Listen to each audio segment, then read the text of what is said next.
Pourquoi est-ce que je m'engage sur ce type d'association? Déjà, je pense que l'enfance, s'il y a vraiment un domaine, un secteur à protéger et à privilégier, c'est bien entendu l'enfance.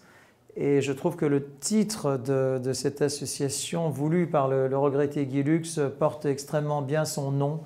Je trouve que c'est vraiment une association merveilleuse que d'essayer d'aider, de financer des séjours, pas seulement en été, également en hiver, toutes les vacances, d'aider des jeunes, des enfants à partir en vacances alors que leurs familles n'en ont pas les moyens, est à la fois une excellente chose pendant les vacances, mais c'est également une excellente chose tout au long de l'année au fond, parce que ça peut permettre aussi de remplacer ce qui pourrait être parfois une violence latente avec au contraire un espoir, celui de partir en vacances.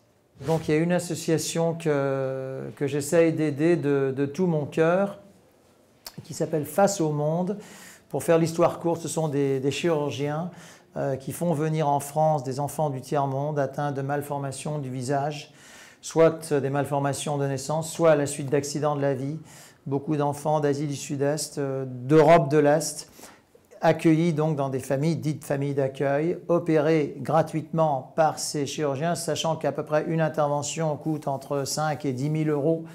Eh bien voilà, cette association est animée par le professeur Gérald Franqui et j'ai beaucoup de plaisir avec Francis Lay, le compositeur Francis Lay, le compositeur des films de Claude Lelouch que vous connaissez, d'avoir en plus écrit une petite chanson pour eux et de m'impliquer effectivement à fond dans cette association que j'essaie d'aider effectivement de tout mon cœur, oui, voilà. Parce que j'aime les jeux de lettres ou suis-je un homme de lettres, j'aimerais pouvoir répondre les deux parce que je pense que l'un va avec l'autre, c'est une bonne question en plus, l'un va avec l'autre. Je suis devenu très modestement un homme de lettres, je dis bien très modestement en publiant un livre sur Jean Ferrat et un autre sur Charles Trenet, qui eux étaient des grands hommes de lettres, des grands poètes. Et puis effectivement, pour répondre à la première partie de la question, je trouve que les jeux de lettres qui allient subtilité et rapidité, oui, j'aime beaucoup.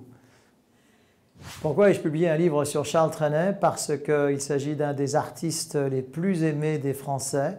Et ce roman de Charles Trenet, effectivement récemment paru aux éditions du Rocher, retrace sa vie, qui plus est dans une année qui n'est pas anodine, puisque nous commémorons en 2013 le 100e anniversaire de sa naissance.